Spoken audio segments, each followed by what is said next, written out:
right, also happening today, some confusion and maybe some anger around a new presidential digital coin that was launched over the weekend.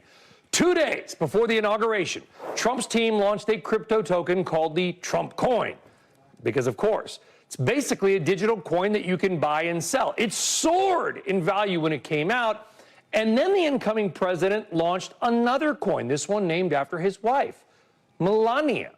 Then both Trump and MELANIA coins sold off, and people who bought near the top got hammered.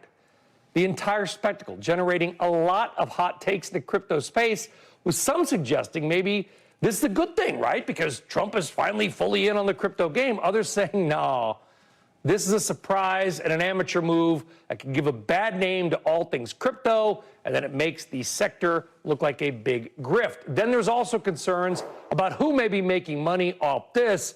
Trump tokens, Kelly, about 80% went to insiders, 10% going to the public, the other 10% kind of floating around for liquidity purposes. And according to crypto data platform Meteora, this token has brought in millions of dollars in just fees since launching. All right, let's talk more about all of this. Joining us now is Anthony Pompliano, professional capital management founder, CEO, crypto guy, great guy, and former Last Call guest. Anthony, well, good to see you back on. What do you make of this Trump and Melania coin?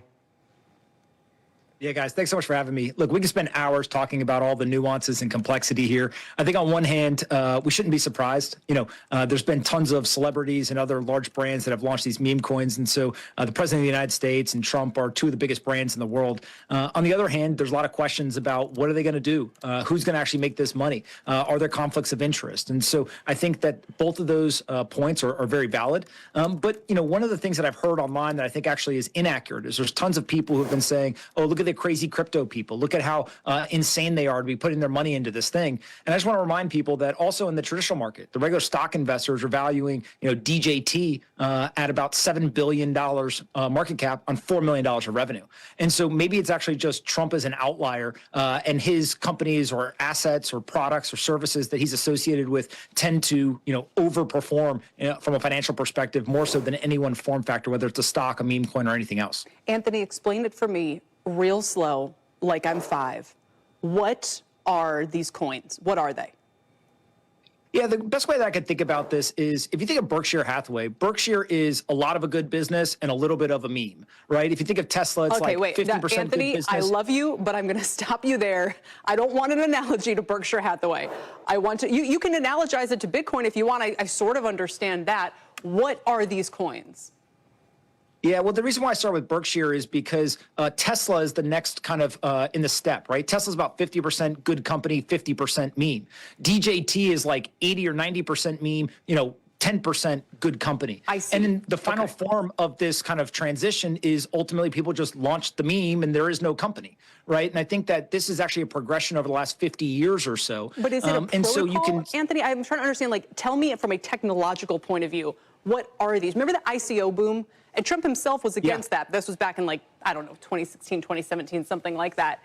So those were initial coin offerings, for instance. Now We've had different kinds, there's stable coins, there's different kinds of protocols, there's different kinds of blockchains. So again, what is this? What are these? Think of this as a branded coin that are all the same. So if you think about trading cards, obviously there was baseball cards, then there were these kind of branded trading cards that were digital. Trump actually has launched some of those, and many other brands or companies and celebrities have done them as well. But now what we're seeing is people saying, well, you don't even need uniqueness between the different coins. It is just a asset that is put out there. Now, I should say that, I'm not necessarily condoning this. I didn't necessarily buy it. I don't hold either one of these tokens. But I do think that it's important to pay attention to this, because ultimately what we're seeing is we're seeing the collision of the digital world with brands and a new financialization. And so this financialization, obviously Bitcoin is kind of a digital version of gold. We have seen now open source projects that have started to launch coins and figure out a new way for them to monetize what otherwise was a non-monetizing activity. And now what you're going to see is you're going to see brands and celebrities do the same thing.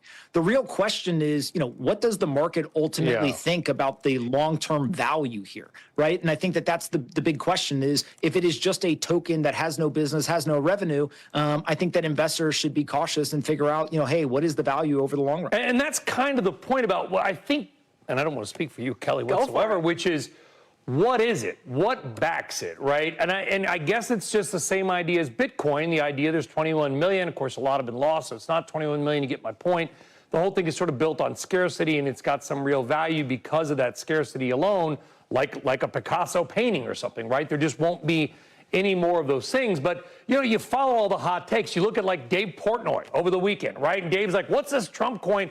How is it different than a Ponzi scheme? And then he buys Melania, loses some money, right? And he's widely followed and listened. And he's making, by the way, I think, whatever you think of Dave Portnoy, really good points. Like, what is this thing? Yeah. I mean, look, I do think that there's an element of who's also buying it, right? Obviously institutions and large financial organizations are now buying Bitcoin. I think the Bitcoin is the king of the crypto world, will remain the king of the crypto world, and that's going to be the asset that is accepted in the institutional world. The meme coins are really kind of a retail phenomenon online. Dogecoin is like a 60 or $70 billion asset, I think.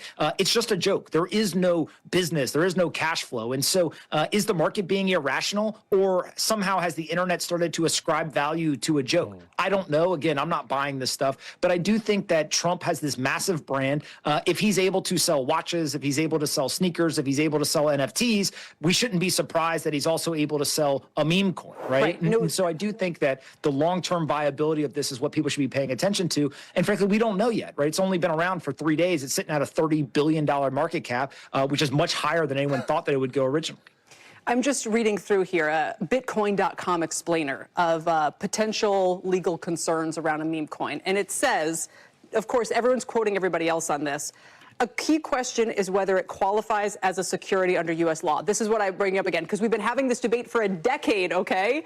Does it, if it's a cryptocurrency issued through an ICO, is it, okay, meets the Howey test? Maybe, but it says it's not a security and has not promised future profits, and the SEC has yet to begin issuing specific guidance on meme coins. So I guess he would know better than anyone what his SEC might end up issuing on that front. Well, look, I don't want to bore the audience with all the legalese, but I do think that, Bitcoin very clearly has been deemed not a security. I think there's a question about a lot of these protocols that have launched coins, but there's a business, there's a product. They're trying to generate revenue. They're trying to, drive the price of the token. And how will that be treated? These meme coins are somewhat of an industry response to, really say, hey, what are the rules and what is the kind of the loophole? And a lot of times what they'll do is they'll launch these coins and they say, well, we don't have a product. We don't have a service. We actually are going to what they do, a fair distribution. Anyone can come and buy it, and the team doesn't hold any. And so far, what lawyers have said is that kind of avoids a lot of the securities questions. Now, in this case in particular, 80% of the token is still being held by the team. There's a 3-year vesting period. And so the question is, well, if the team is holding on to some of it, how does that get treated? Yeah, and who's the team? Who's the team? And there were people out there like Adam Kobasi and others posting that some of the websites that built these coins were created or at least registered like 24 hours before the coins were launched. You got to say, Anthony, and I think I got your point about Berkshire, by the way. You're kind of saying there was a Warren Buffett put on the stock because it's Warren Buffett.